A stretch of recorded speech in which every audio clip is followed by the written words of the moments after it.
Bismillahirrahmanirrahim. Assalamu alaikum, my dear students. Rabbi zidni ilma. I am Shazad Waheed, your biology teacher, and now we want to discuss the next concept in non-Mendelian genetics. वो concept है my dear students pleiotropy. देखते हैं pleiotropy क्या होती है. इसके लिए move करना पड़ेगा white board पे. So let's go to the white board. Yes my dear students, अगर आप प्रोनाउंसिएशन की बात करें तो बहुत से लोग इसे प्लायोट्रॉपी और बहुत से लोग इसे प्लियोट्रॉपी भी बोलते हैं. Whatever you want to say, most important thing is the spellings and the concept. तो अगर हम इस पर्टिकुलर प्लियोट्रॉपी की बात करेंगे तो इस वाले केस में क्या होगा कि एक particular gene multiple other genes पे क्या करेगा, फिनोटिपिक इफेक्ट शो करवाएगा. अगर एक सिंगल जीन उसी क्रोमोसोम पे पाए जाने वाले या दूसरे क्रोमोसोम से पाए जाने वाले अदर जीन्स की फिनोटाइप को ऑल्टर करेगा तो फिनोमिना कहलाएगा प्लायोट्रॉपी. और वो वाला जीन जो एक जगह पर बैठे बैठे बाकी जीन्स की फिनोटाइप को चेंज कर रहा है, that is suppose to be the pleiotropic gene. लिखते हैं आप लोगों के लिए. A phenomena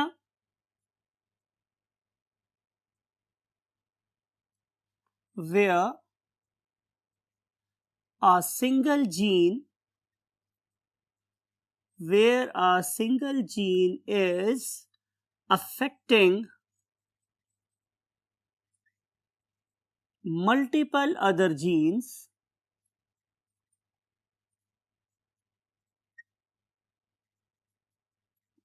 is called as pleiotropy.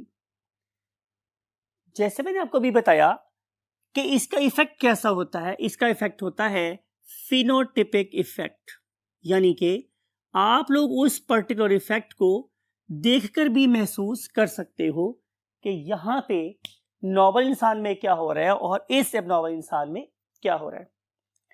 प्लायोट्रोपिक gene क्या होगी? A gene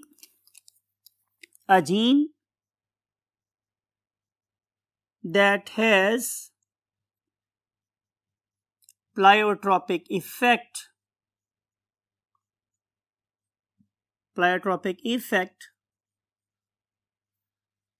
is called pleiotropic gene.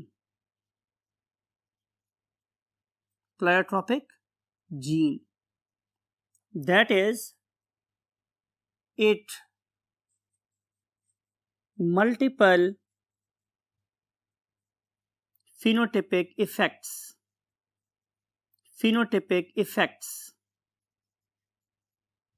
Multiple phenotypic effects. For example, देख रहे हैं आपकी बुक को फॉलो करते हुए, पहली एग्जाम्पल जो बुक ने दी है वो है shape of the spermatheca. Spermatheca का मतलब क्या होता है? Sperm sac. ऐसा नहीं है हमारे स्टूडेंट्स कि जो ही स्पर्म प्रोड्यूस होते हैं फौरी तौर पे इस्तेमाल भी हो जाते हैं. नेचर स्पर्म्स को एक खास सैक में खास टाइम के लिए स्टोर रखती है, खास टाइम तक स्टोर रखती है. वो पर्टिकुलर सैक जिसके अंदर स्पर्म्स स्टोर होते हैं, that is called as spermatheca. It is characteristics of all insects. लेकिन जिस पर्टिकुलर ऑर्गेनिज्म की हम बात कर रहे हैं, it is all the time favorite organism of the genetics, and that is called as Drosophila melanogaster. Drosophila की बात हो रही है. आपको पता है, बहुत डायग्राम दिखाई आप लोगों को कि it is also called as the fruit fly, right? आपको पता है कि ड्रोसोफिला में दो किस्म के पिगमेंट नजर आए थे हम लोगों को.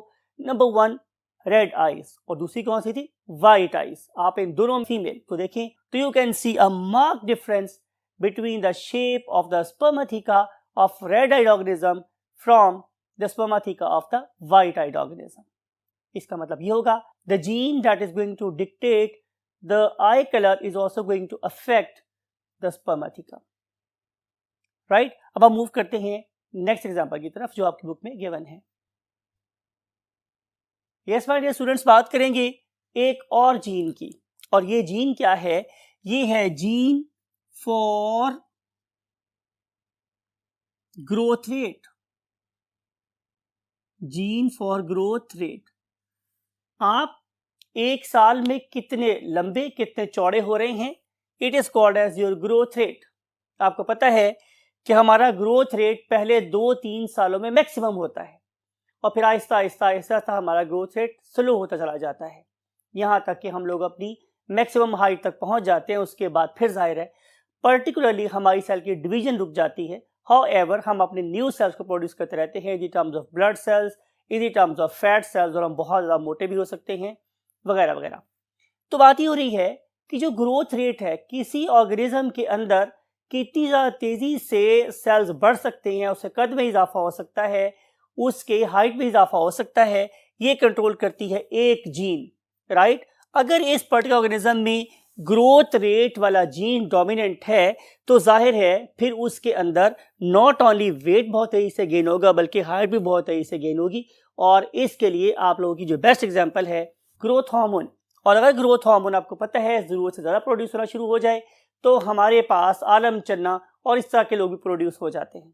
ऑन द अदर हैंड अगर हमारे पास ग्रोथ हार्मोन नहीं प्रोड्यूस हो रही, मीन्स वो वाला जीन जो ग्रोथ रेट को डिटरमाइन कर रहा है वो नहीं काम कर रहा, तो फिर आपको पता है कि हमारे स्टेज ड्रामे का एक बहुत फेमस कैरेक्टर है कोडू, उस तरह की हस्तियां भी पैदा हो जाती हैं। इसका मतलब ये होगा कि ग्रोथ रेट डिटरमाइन करता है two other factors as well. Number 1 your height, number 2 your weight, right my dear students.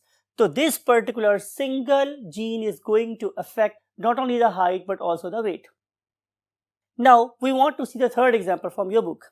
हम बात कर रहे हैं cats की, right? अगर आप लोग इन दो पर्टिकुलर कैट फर का कोई कलर है, यू कैन सी अराउंड आपको मल्टीपल शेड्स में क्या कैट्स नजर आती हैं, लेकिन एक कैट जो सबसे मुख्तलिफ है that is called as the albino cat. कि हमने इन दोनों कैट्स का हेयरिंग टेस्ट किया तो हमें यह पता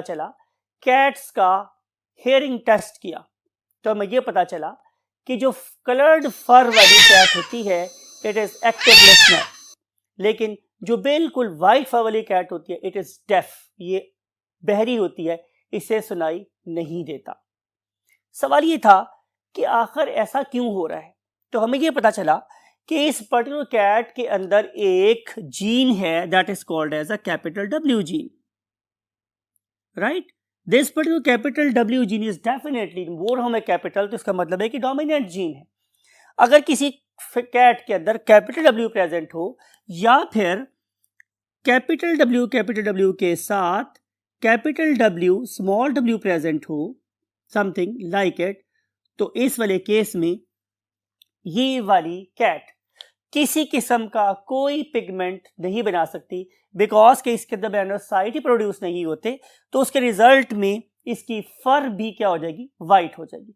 लेकिन एक और प्रॉब्लम भी आती है, वो ये कि इस पर्टिकुलर कैट के अंदर स्पेसिफिक किस्म की वो वाले फाइबर्स जो साउंड वेव्स को रिसीव करके स्टिमुलेट होते हैं और फिर आगे इलेक्ट्रिकल सिग्नल जनरेट करते हैं हमारी ऑडिटरी नर्व में, और ऑडिटरी नर्व फिर आगे जाती है मेरे ब्रेन तक, और मेरा ब्रेन अंडरस्टैंड करता है कि किस किस्म का मैसेज मेरे पास पहुंच रहा है, वही पैदा नहीं होता। तो इमेजिन ये करें कि अगर आप लोगों के पास किसी नर्व के सेंसरी एंडिंग्स ही नहीं है तो डेफिनेटली हाँ अपने सराउंडिंग्स आने वाली इंफॉर्मेशन को परसीव ही नहीं कर सकते। तो दैट्स वाई कि ये वाली जो कैट है जिसका जेनेटिक मेकअप कैपिटल W या कैपिटल W स्मॉल w है, due to dominant gene it will not be able to carry out two things. Number one, it will not make any sort of pigment in its fur. और number two मेरे पास क्या है, it cannot make those sensory endings that those can be used to receive the sound waves. On the contrary, ये जो मेरे पास colored cats होती हैं इनकी बात की जाए तो इनके अंदर proper small w gene present होता है, और ये small w gene that is basically a recessive you can say trait. ठीक है, ये क्या करेगा माय डियर स्टूडेंट्स कि ये नॉट ओनली इसकी फर को कलर्ड बनाएगा, मेलानोसाइट्स को एक्टिवेट करेगा, प्लस इनके वो सेंसरी एंडिंग्स भी डेवलप करेगा जो इन्हें बहुत अच्छा एक्टिव लिस्टर बना देंगे। इसका मतलब ये होगा कि this particular W gene is carrying out two phenotypic effects, definitely in the terms of color, in the terms of hearing. Another example that I want to quote, definitely it is not part of your book, लेकिन it is very important और that very thing is called as sickle cell anemia. पढ़ रखा है आप लोगों ने कि sickle cell anaemia क्यों होता है, बहुत दफा एनिमेशन भी दिखाई आप लोगों को। तो इस सिकल सेल एनीमिया की कॉज एक एब्नॉर्मेलिटी है, लेकिन इस सिकल सेल एनीमिया की वजह से आप लोग इस पर्टिकुलर डायग्राम को देखें तो आपको नजर आएगा कि ये वाला ऑर्गेनिज्म दो बड़ी कंट्रास्टिंग, बड़ी वाजे फिनोटाइपिक डिसऑर्डर्स का शिकार हो रहा है। उसमें से पहला डिसऑर्डर मेरे पास क्या है कि he is going to face splenomegaly. आपको याद है बोला था मैंने कि spleen is the graveyard of the body. तो जाहिर है अगर मेरे पास इस पर्टिकुलर ऑर्गेनिज्म के आरबीसीज जरूरत से ज्यादा प्रोड्यूस होंगे तो जरूरत से ज्यादा डिके भी होंगे, और जब जरूरत से ज्यादा डिके होंगे तो उसके लिए मुझे बड़े कब्रिस्तान की जरूरत पड़ेगी, एंड दैट वेरी बिग कब्रिस्तान is a enlarged spleen that is called, that leads to a disorder called as splenomegaly. तो ये था मेरे पास एक और कॉज इसकी। इसके अलावा आपको पता है कि सिकल सेल एनीमिया में हमें जॉन्डिस का सामना भी करना पड़ सकता है, बिकॉज कि जब ज्यादा आरबीसी ब्रेक होंगे तो ज्यादा बिलिरुबिन प्रोड्यूस होगा। ये वाली बात हमने प्रीवियस लेक्चर में भी आप लोगों के साथ की थी। अब हम मूव करते हैं एक और बड़े ही लीथल डिसऑर्डर की तरफ, that is due to this particular pleiotropic gene. For this purpose we have go to the last part of the board. Yes my dear students, हम डिस्कस कर रहे हैं एक बहुत ही लीथल डिसऑर्डर को, that is called as a cystic fibrosis. ये जो मेरे पास सिस्टिक फाइब्रोसिस है ये बहुत डेंजरस इसलिए है कि अगर इस पर्टिकुलर जीन में, लुक एट दिस, अगर इस पर्टिकुलर जीन में एब्नॉर्मलिटी आ जाती है, म्यूटेशन हो जाती है, तो इसके हमें बहुत ही ड्रास्टिक इफेक्ट्स का सामना करना पड़ता है। आमतौर पर यह समझा जाता है कि जो ये जीन है सिस्टिक फाइब्रोसिस का, इसका ताल्लुक सिर्फ और सिर्फ हमारे लंग्स के साथ है। ये मैं आम लेमैन की बात कर रहा हूँ, लर्नड लोगों की बात नहीं कर रहा हूँ, डॉक्टर्स की बात नहीं कर रहा हूँ, आम लोगों की बात कर रहा हूँ।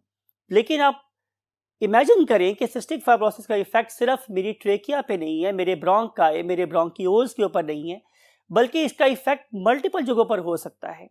फॉर एग्जाम्पल कि this particular gene can affect the fertility of the organism as well, right. मिसाल के तौर पे कि अगर हम एक ऑर्गेनिज्म के रिप्रोडक्टिव ऑर्गन्स की बात कर रहे हैं, मीन टेस्टिस की बात कर रहे हैं, तो टेस्टिस के अंदर क्या थी, सेमेनिफेरस ट्यूब्यूल्स थी, और इन सेमेनिफेरस ट्यूब्यूल्स के अंदर प्रोड्यूस होते हैं स्पर्म, जो फिर स्पर्मिक डक्ट और फिर वॉस एफ्रेंशिया के थ्रू मूव कर रहे होते हैं। But if this particular gene is not there, तो इसके अंदर भी वैसे ही क्लॉगिंग हो सकती है जैसी कि हमारे ट्रेकिया के अंदर हो रही थी। तो they will narrow down the passage that allow the sperms to leave your body. तो इसके रिजल्ट में ये फर्टिलिटी भी अफेक्ट करता है, और डेफिनेटली अफेक्ट करता है, कर सकता है नहीं, करता है अफेक्ट। तो बहुत से ऐसे ऑर्गेनिज्म जो कि सिस्टिक फाइब्रोसिस का शिकार होते हैं वो स्टेराइल होते हैं। You got the point. फिर अगर हम ऐसे आगे चले तो इसके अलावा ये हमारी यूरिनरी ब्लैडर की लाइनिंग को भी अफेक्ट कर रहा होता है और हमारी आर्टरीज की लाइनिंग को भी अफेक्ट कर रहा होता है। इसके अलावा अगर हम इसको फीमेल रिप्रोडक्टिव सिस्टम के बारे में बात करेंगे तो it is also going to affect what the uterus as well. तो जहां जहां भी हमारे पास लूमेन होगा उस पर्टिकुलर जगह के ऊपर जाके ये CFTR अपने बड़े फाजे किस्म के क्या फिनोटाइपिक इफेक्ट शो कर सकता है। हमेशा बोलता हूं कि ये सब चीजें सिर्फ पढ़ने में बहुत आसान है। दुआ ये करें कि अल्लाह ताला हम में से किसी को भी इनमें से किसी डिसऑर्डर का शिकार ना करे। इस दुआ के साथ कि हम बहुत अच्छी और सेहतमंद जिंदगी बसर कर सकें और अल्लाह की नेमतों का बिल्कुल सही अंदाज में शुक्र अदा कर सकें। आई वांट टू से यू अल्लाह हाफिज।